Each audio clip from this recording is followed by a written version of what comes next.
Do, do, do, do, do, do, do, do, do. It's too early. No, no, no. Don't you play that music loud, boy.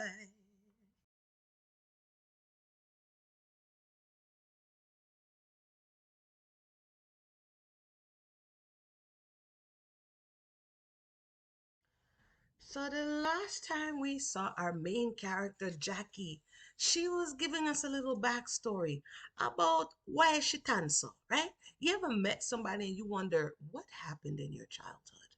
Or you look at yourself and you're trying to really figure out why am I thus? You know what I mean? Not why am I trying to say no, why am I thus? Then you will appreciate the little backstory we got on Jackie. And so she's our main character. So we're going to continue a little bit on the backstory before we go forward. So, chapter 4. Mornings, let's see. Oh, yes, grogginess, agitation, all things not good or chipper like.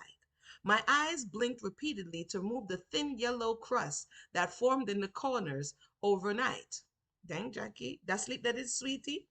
Drool saturated my pillow. I knew the sleep was sweet, as always, when the sleep was so sweet that I couldn't seem to control my mouth water. It didn't help that my bunk bed was positioned against the radiator, which ran from the floor to the ceiling in the girls' room, that I once shared with my sisters.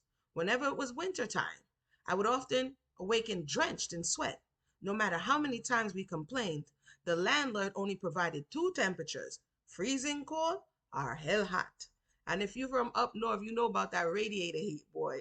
You be waking up, your throat be dry. Water. Dada chose the latter, and we adjusted to it. These days, I had the girls' room all to myself ever since my second oldest sister, Lena, recently went on to college, and the oldest, Tamar, got married. So Jackie's the youngest of the girls, right? And she's looking. Usually, the youngest has the best view in the house because they get to see where the older ones failed or where they succeeded, and they get to determine, what way they want to go. It says here, it was a school day, but by now I had hit the snooze button about 3 times already. I could hear my brother's footsteps nearing my room. He had the most irritating habit of busting in first, then banging on the already breached door. Get up, Jackie, or else, he threatened. Or else what? I challenged. So she wasn't that asleep because she had mode for chat back. I can't stand it when he does that. Everyone knows that I'm not exactly a peppy morning person. Who else? Some people are like, rising sun, sunshine. It's like, yo, bruh, it's too loud. Why are you this loud so early in the morning? Like, even the Bible tells you not to greet your neighbor so early in the morning because then it may be perceived as Solomon, if I'm not mistaken. I'm going to get that exact scripture of what Solomon said. So it is Proverbs 27:14. And like, come on, it's not in the Bible. He that rise up early in the morning and bless his friend with a loud voice, it shall be counted as a curse to him. I'm wondering why everybody may not be a morning person. Another translation says, whoever greets his neighbor in a loud voice at dawn might just as well have cursed him. Like, why are you making so much noise this early time? Right. So in this case, Jackie is like, bruh, you're too loud this morning. You are greeting your neighbor in a loud voice. All right. It's war. I can't stand it when he does that. Everyone knows I'm not exactly a peppy morning person. Why must he be so loud? I was going to answer him in a not so nice manner, and just as I gathered enough to get up on the wrong side of the bed, just as I gathered enough waking strength to tell him a thing or two, I heard my father calling me, Jackie, my princess, up, you're up. Yes, Dada, I answered without a hint of grogginess. So, cause remember, at 3 times she hit the snoozer, so Jackie's supposed to out of bed. And so, even though she feels in her feelings, she's late. So she's fronting for her dad. Tidy up yourself and come here. I have something I need you to do for me later, he called from the kitchen. Hearing Dada's voice, I sprang into action. So she never want to get up here. I bring her push her get up now.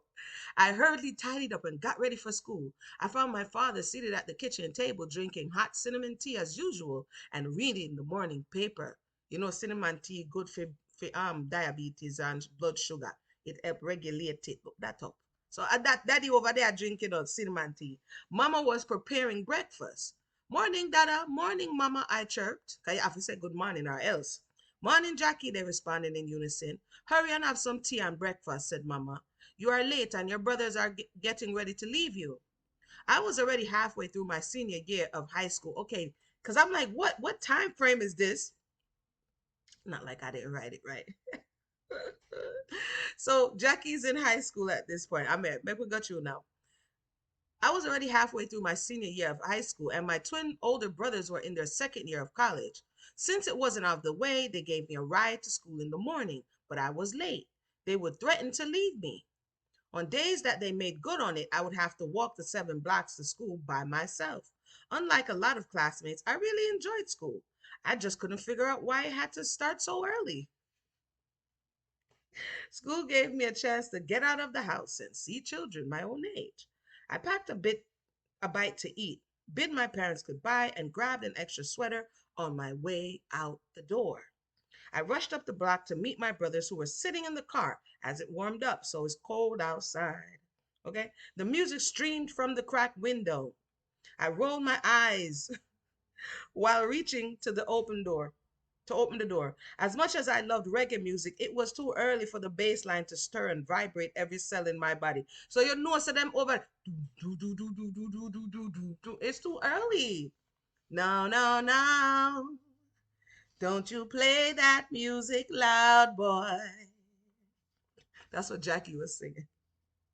Turn it down, please, I yelled, beating the back of Jazz's passenger seat. He didn't even bother to turn back. He just waved me off and started to bop his head more and more. It was the bread of them terrible, is it? It was futile. I sunk into the back seat and endured the noise until I got to school. But, hey, Guana left, man. Me will walk. When we pulled up, they both made sure to warn me to stay away from them dirty boys, them at school. Or they would tell mama and dada about me. I waved them off. No, at a fair turn for wave off. No, I waved them off, but not before they hurled one last insult to remind me I was still their little sister. Jazz roll. Yo, hey, sometimes brother can terrible, you know. Jazz rolled down the window and yelled mockingly, "Have a nice, oh, no, no, wait, hold on there.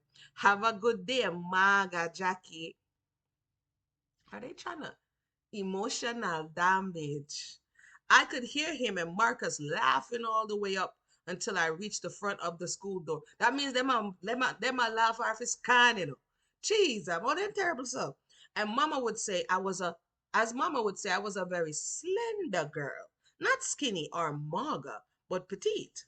The other girls at school had long developed their womanly physique, and well, I was a late bloomer. So we getting more. Jackie is A-type personality. She miserable. She not like get up on morning time. She not like clean up after people are too much, right? And Devin, you know, I wonder how things will go with Devin now that they got married. But let's continue. Where am I? Where am I? Where am I? So, so she kind of has a little self-esteem situation going on because she's behind the curve, right? The other girls at school had long developed their womanly physique, and well, I was a late bloomer. I've been waiting for Aunt Flo ever since I was in the 6th grade. That year, school sent us home with permission slips that allowed them to show a birds and bees presentation in class. My parents signed it reluctantly and mumbled something about what kind of slackness them a teacher picking them at school. And on a serious note, this is also a misstep in a lot of parenting that children who are going through the transitional stage, there's only the sexual part, the part that you can get yourself in trouble, that is spoken about, and oftentimes, not all, is spoken about in a negative way. So then you have you're going through all of these changes, but you're not prepared to go through the changes, and the only thing that they are oftentimes concerned with is the part that they feel will get you into trouble and hence bring shame on them. And so it's interesting how Jackie's parents, I bet you it was probably mama, was thinking that educating the child on certain things is slackness, right? I wonder why they called puberty slackness, but I never worked up enough courage to find out. And then them learn from picnic at school, or them learn from things where they're not supposed to learn from. And a lot of people, teenagers going from adolescence to teenager stage, you lose yourself in that place, and it takes you many years to recover because you didn't get the proper education.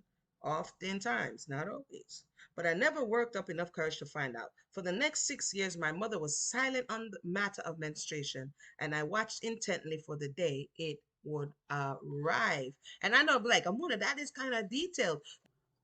So that was the end of chapter 4, and it kind of goes into, you're like, Muna, why did you touch on menstruation? It's a part of life.